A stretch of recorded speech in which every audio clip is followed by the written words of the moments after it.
Assalamualaikum warahmatullahi wabarakatuh. Selamat sore semuanya. Mudah-mudahan masih pada semangat ya.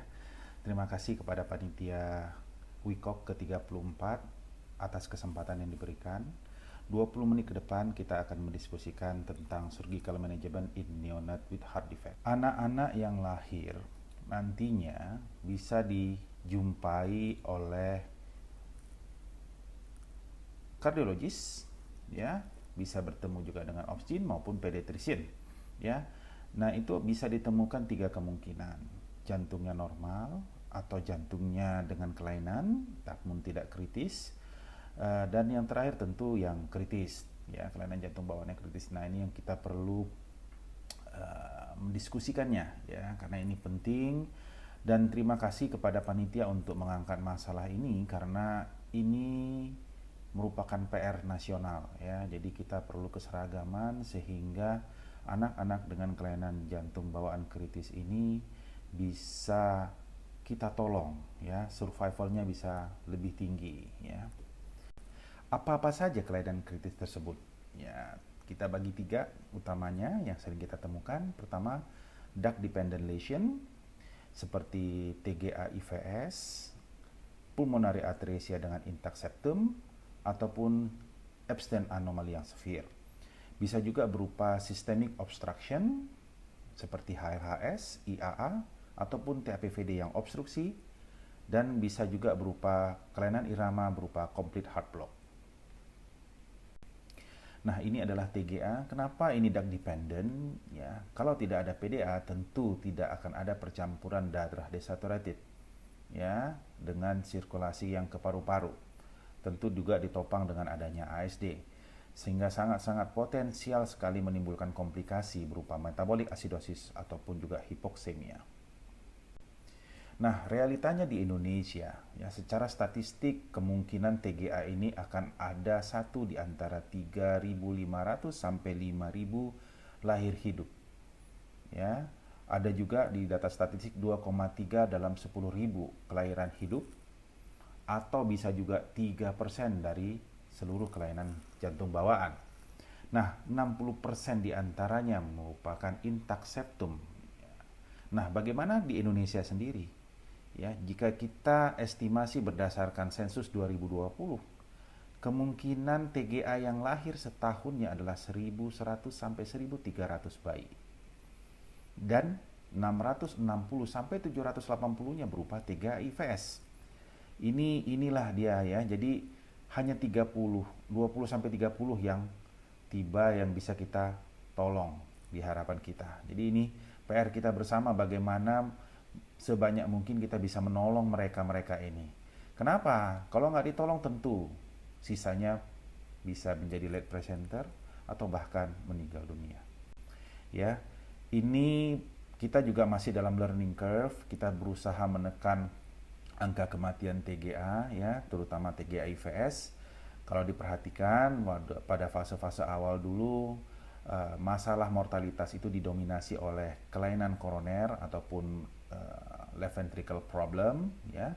Dan 2017 ke sini, ya, semakin berkurang mortalitasnya, dan mortalitas tersebut mayoritas akibat infection. Jadi penting untuk kita sama-sama, ya, jika Anda mengirim ke kita ataupun menangani TGA juga, ya, penting untuk menata laksana infeksi sebelum dikirim, ya, jadi supaya optimal hasilnya, ya. Terutama di 2 tahun terakhir ini kita agak susah, ya, nampaknya COVID ini cukup berpengaruh sehingga sempat kita agak naik, ya, mortalitasnya. Oke, nah ini adalah skematik tentang tata laksana TGA, ya. Uh, kita akan melakukan operasi arterial switch ini umur berapapun sebenarnya, ya, dengan kriteria kalau LV mass indexnya di atas 40 gram per meter square atau LV-nya tidak crescent shape, jadi boleh dia berbentuk D shape ataupun bulat. Nah, diharapkan di atas 2,5 kg. Nah, jadi kalau datang TGA tidak memenuhi kriteria ini, tentu akan nantinya dilakukan operasi bertahap, didahului dengan PDA-stent, dengan BAS, atau BTT shunt dengan BH bedding atau atrial sepsectomy. Apabila memenuhi, tentu kita memperhatikan. Nah, ini yang penting juga. Kita tidak langsung serta-merta langsung operasi. Kita harus optimalisasi, ya. Apabila dalam kondisi yang tidak bagus, kita harus menstabilisasinya dulu dengan PGE1 ataupun BAS ataupun PDA-stent dan juga mengclearkan infeksinya. Nah, bila sudah bagus, kita juga harus melihat, kalau di harapan kita coba membaginya dengan pasien-pasien yang simple, supaya turnover pasien simple juga bisa kita persingkat dan bisa kita tolong anak-anak lainnya, ya. Nah, jadi kita batasi 5 sampai 6 kasus berat. Nah, kalau cukup bagus, senior intensivis juga ready, ya, kita akan lanjutkan dengan primary ASO. Tapi kalau tidak, kita nggak ragu-ragu untuk mempospon atrial switch. Berbeda mungkin di negara maju, ya. Yang saya alami, bahkan begitu datang 3 IVS dalam 1 kali 24 jam itu harus di switch. Ya, jadi kita coba beradaptasi dengan kondisi kita untuk mengoptimalkan survival pasien-pasien tersebut. Ini adalah gambaran tentang teknik. Kita juga berevolusi, ya, tentang tekniknya. Kalau dulu open teknik begini, kita pakai lubang yaitu aortanya untuk mengimplankan koronernya. Kalau sekarang udah lebih radikal, ini ditelanjangin istilahnya koroner itu sampai ke otot-ototnya begini, ya. Kemudian kita juga menyambungnya dengan semi-closed system istilahnya, ya. Nah, kalau dilihat ini sampai dibebaskan begitu koronernya, ya, sampai ke dalam di bawah-bawah ototnya itu juga dibebaskan untuk memaksimalkan attachmentnya ke neo aorta sehingga tidak terjadi tarikan-tarikan yang mengakibatkan insufisiensi koroner. Nah, bagaimana dengan PAIVS? Ini juga sama pentingnya. Kenapa? Ini drug dependent, ya. Karena aliran dari RV tidak bisa ke pulmonary artery. Jadi bergantung dengan PDA-nya. Jadi tentu penanganan PAIVS ini didasarkan pada Z-score daripada katup tricuspid. Protokol PPK dari harapan kita, ya. Jadi dibagi 3 kelompok nih. Jadi yang ekstrim di bawah -4 adanya sinusoid, fistula koroner, tentu nih arah-arahnya nanti ke single ventricle tract. Operasinya tentu akan ada bertahap. Pada fase-fase neonatus bisa jadi kita lakukan BT shunt. Ya. Sekarang kita cukup terbantu sekali dengan adanya PDA-stent dan juga BAS sehingga mengurangi penggunaan CPB. Ya. Nah, tentunya kita harapkan kalau setelah pembuluh darah parunya berkembang bagus, baru kita bisa lanjutkan ke tahap berikutnya berupa BCPS dan selanjutnya Fontan. Fontan kita harapkan kalau bisa paling cepat di usia 3 tahun, ya. Idealnya ya sekitar 3 sampai 5 tahun, ya. Itu outcome-nya cukup bagus. Nah, di antara -4 sampai -2 tentu ini adalah daerah abu-abu, ya, karena dia bisa menjadi single ventricle tract, bisa juga menjadi biventricular repair. Tapi kalau Z-score tricuspidnya di atas -2, kita akan upayakan semaksimal mungkin untuk biventricular repair, apakah langsung ataukah bertahap dengan membuka aliran ke paru-parunya berupa dengan Brock procedure ataupun dengan BT shunt dulu, ya. BPV juga bisa, ini cukup membantu sekali. Nah, ini contoh yang bagus yang kami kerjakan di harapan kita. Bayi laki-laki 7 hari 3 kg tanpa oligemi, kedua lapangan parunya kita terima dengan hipoksemia berat, ya. Ada PDA-nya dan severe tricuspid regurgitation. Ini tampak di gambaran ekonya, ya. Ini nampak PDA yang mengalir namun tidak ada forward flow dari RV ke PA-nya. Dan tampak tricuspid regurgitasi yang severe. Ini TVG-nya ini sampai 80-an. Anak cuma 3 kilo tapi TVG-nya 80 bisa diestimasi.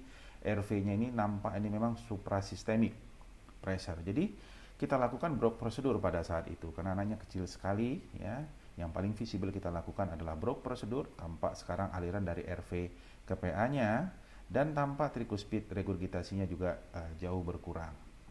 Nah, Bayi ini dapat kita pulangkan pada fase itu sehingga 3 bulan kemudian kita kembali bayi ini kembali ya, dan kemudian direncanakan untuk di BPV untuk lebih melebarkan katup pulmonalnya ya. Namun sayang pada saat tersebut uh, prosedurnya dibatalkan karena aritmia sekali pasiennya ya, malignan aritmia, sehingga terjadi instability hemodinamik sehingga harus kembali lagi ke ICU. Nampak nih tricuspid regurgitasi yang severe, dan ini memang masih udah ada forward flow namun masih bukaan katup pulmonalnya tidak begitu bagus. Dari angiografi juga tampak forward flow dari RV ke PA. Nah, di ICU sendiri juga tidak stabil. Jadi pada saat itu juga kita melakukan emergency surgery, yaitu valvotomi, yaitu dengan repair katup pulmonal. Kita maksimalkan fungsi katup pulmonalnya tetap bagus ya, sekaligus juga memperbaiki katup tricuspidnya. Atrium kanan yang besar juga kita kurangi, dan juga kita buat transanular patch yang sedikit. PDA tentu kita ligasi. Alhamdulillah pasien dapat kita pulangkan 17 hari setelah dalam masa perawatan 17 hari. Nah, lalu kelompok berikutnya adalah aortic stenosis ataupun atresia. Ini juga bisa dimungkinkan menjadi biventricular repair ataupun single ventricle heart ya. Tentu contoh yang bisa biventricular antara lain kalau subaortic stenosis dengan myectomy ataupun Kono prosedur. Kalau valvar itu lebih gampang lagi, cukup dengan commissurotomy aja. Kalau mau lebih advance bisa Ross maupun aortic valve replacement. Kalau supravalvar stenosis seperti coag, IAA tentu kita repair. Nah, ini algoritmnya ya. Jadi apabila single ventricle dengan potensial systemic ventricle outflow tract obstruction ya, kalau restriktif PSD-nya maka harus dilihat juga arkusnya. Kalau arkusnya obstruksi tentu arahnya akan ke Norwood. Kalau tidak tentu cukup Damoske Stansel. Nah, kalau VSD-nya tidak restriktif, ini lebih gampang, cukup dilakukan PA bending bisa. Tapi kalau memang bisa unitnya lebih maju, tentu bisa langsung Norwood ya. Tapi kalau tidak ada obstruksi di arkusnya, kita bisa PA bending saja. Ya. Oke, ini contoh Norwood. Perbedaan Norwood dengan Damoske tentu adalah keterlibatan repair dari arkus aorta. Ya, ini dia di sini. Tapi kalau Damoske cukup ditemplokkan saja arteri pulmonalis, ya, main pulmonary artery ke aorta ascendens, demikian. Oke. Nah, bagaimana dengan kombinasi? Ya, tentu tidak banyak ya kita jumpain kombinasi kelainan jantung bawaan yang mengakibatkan kondisi anak menjadi kritis ya. Misalnya contoh trunkus dengan IAA ya, TGA dengan coag begitu ya. Jadi jarang memang, tapi kita harus juga punya strategi yang baik untuk menata laksananya. Jadi kita harus melihat kemampuan tim kita dan jangan ragu-ragu untuk menegakkan diagnostik dengan baik dengan melakukan MSCT, MRI, kalau perlu 3D printing ya. Tentu harus siap-siap akan mengeluarkan biaya yang besar dan operasi bisa berulang-ulang. Ini contoh satu kasus yang cukup baik ya, 24 hari 2,6 kg baby dengan IAA tipe A. Ya. Kemudian trunkus tipe 3 ya, jadi dapat dibayangkan trunkus tipe 3 berarti arteri pulmonalis kiri dan kanannya itu terpisah ya, dengan PDA yang besar disertai dengan VSD yang besar. Ada pula ditambah dengan left main bronchus stenosis, disertai pula pneumonia, udah 2,5 kilo pneumonia dengan kelainan kompleks begini. Tentu kalau melihat kelainan ini, tentu arah-arahnya adalah Norwood prosedur. Udah bisa diestimasi kemungkinan mortalitasnya akan 100%. Lalu apa yang kita lakukan? Ya, kalau dilihat di sini ya, ini dah aorta ascendensnya, ini PDA dan arteri pulmonalisnya ada di situ ya. Ini dapat dilihat nih, LPA sendiri, RPA sendiri, aorta descendens dari PDA, ini aorta ascendens, jadi IAA ya, interrupted. Nah, apa yang kita lakukan? Kita lakukan cukup bilateral PA bending di RPA dan PA bending di LPA sehingga kita bisa memproteksi aliran darah ke paru-parunya.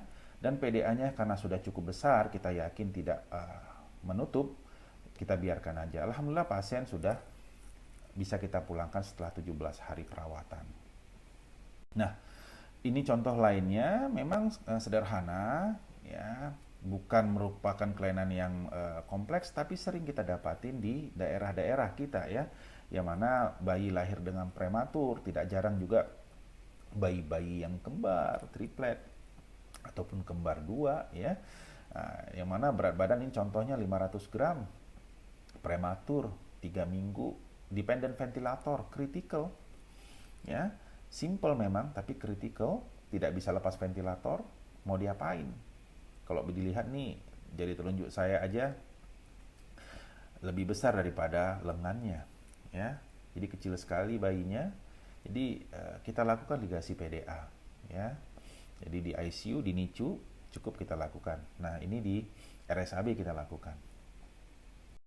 Ya, jadi kalau lihat pengalaman kami di harapan kita dari 2015 sampai 2022, kenapa dimulai dari 2015? Karena di saat inilah database kita lebih advance sehingga kita bisa lebih detail mereview tindakan-tindakan yang kita lakukan. Jadi dari total 7.827 kasus, ya 2% saja yang neonatus yang kita kerjakan. Kebanyakan adalah anak-anak yang di 1 tahun menempati penduduk kedua, yang 1 tahun lebih kurang ya, sampai 1 tahun maksudnya, jadi di atas 1 bulan sampai 1 tahun 27%, dan GUJ ada 7% ya.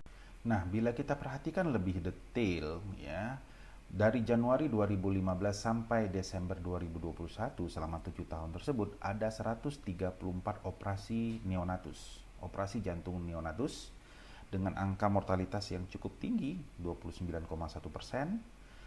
Namun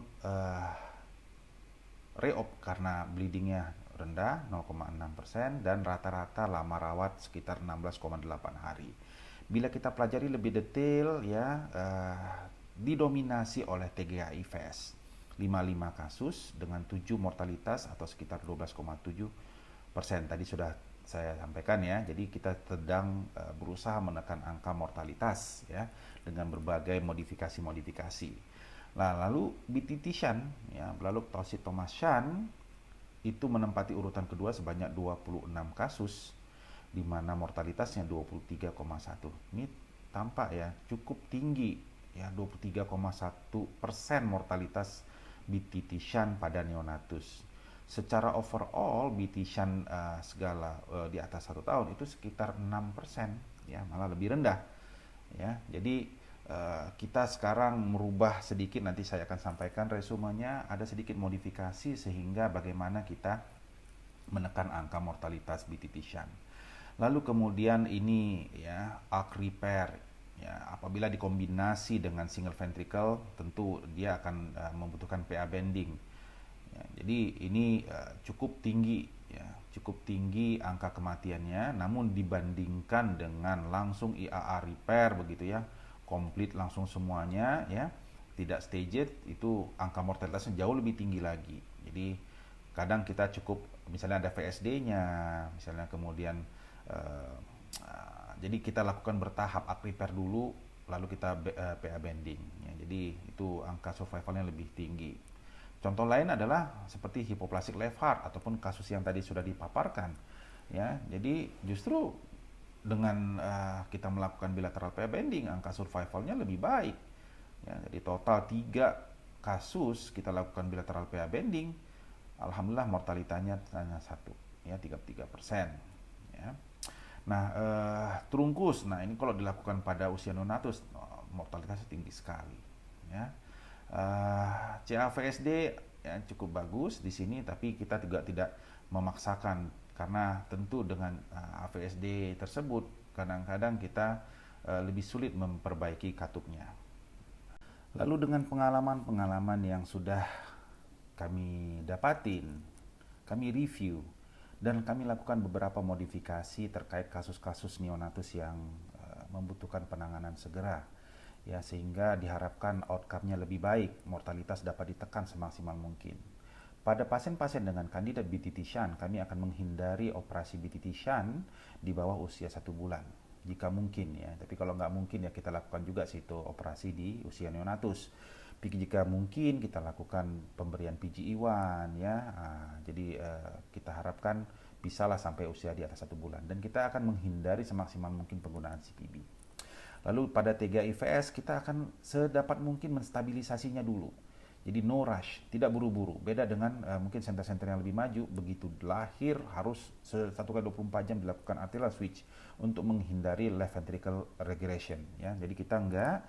Ya kenapa? Karena kita harus lihat juga bahwasannya masyarakat kita banyakkan adalah di ekonomi menengah ke bawah, datang dari jauh, pasiennya dalam keadaan dehidrasi, dalam keadaan dingin ya. Jadi kita stabilisasi dulu untuk memaksimalkan kondisi pasien sebelum operasi.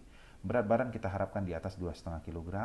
Tentu berkala dilakukan eko dengan mengevaluasi diharapkan left ventricle-nya di atas 3 mili, LPPWD-nya di atas 3 mili, dan mass index-nya di atas 40 gram per meter square.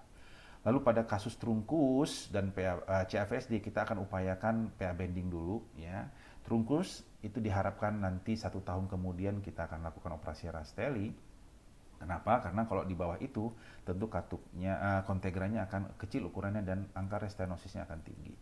CFSD juga demikian. Kalau terlalu kecil kita susah merepair katupnya. Jadi diharapkan di usia 5 bulan dengan berat badan di atas 5 kg, anatominya lebih visible untuk dilakukan repair, biventricular repair. Nah, pada kasus-kasus kompleks yang sudah kita sebutkan sebelumnya, seperti HLHS, IAA, ataupun kompleks TGA, kita nggak ragu-ragu untuk melakukan bilateral PA bending dengan atau tanpa PDA stent, ya, dengan harapan kita dapat melakukan staged repair nantinya dengan survival yang lebih baik. Sehingga bagaimana kita dapat meningkatkan survival neonatus dengan critical congenital heart disease? Tentu kita perlu melakukan setidaknya 6 hal ini ya. Tentu diawali dengan diagnostik yang baik. Jadi fetal echo sangat membantu mempersiapkan manajemen setelah lahir anaknya ya, sekaligus juga mempersiapkan planning operasinya ya. Planning operasinya juga dipikirkan untuk jangka panjang, survival yang baik ya. Kalau perlu melahirkan di dekat-dekat rumah sakit yang mampu melakukan operasi jantung anak tersebut ya. Kenali kemampuan tim, kenali pula kelemahan tim, sehingga kalau tidak bisa jangan ragu-ragu merujuk, jangan ragu-ragu memodifikasi PPK ya. Dan yang paling penting sekali lagi adalah survival daripada pasien-pasien kita ya. Kalau perlu melakukan operasi bertahap jangan ragu-ragu ya, terutama untuk yang kasus-kasus yang kompleks. Dan selalu bina komunikasi berkala ya, jangan ragu-ragu membicarakan, jangan ragu-ragu berdiskusi, dan juga intense observation, selalu evaluasi karena dengan begitu diharapkan kita bisa meminimalisir kesalahan-kesalahan yang berujung kepada morbiditas ataupun mortalitas pasien-pasien neonatus tersebut. Last but not least tentu kita berdoa ya, karena kuasa Tuhanlah yang menyembuhkan anak-anak ini. Kita hanya sebagai perantara ya. Mudah-mudahan demikian ya, mudah-mudahan bermanfaat. Stay healthy semuanya. Terima kasih. Assalamualaikum warahmatullahi wabarakatuh.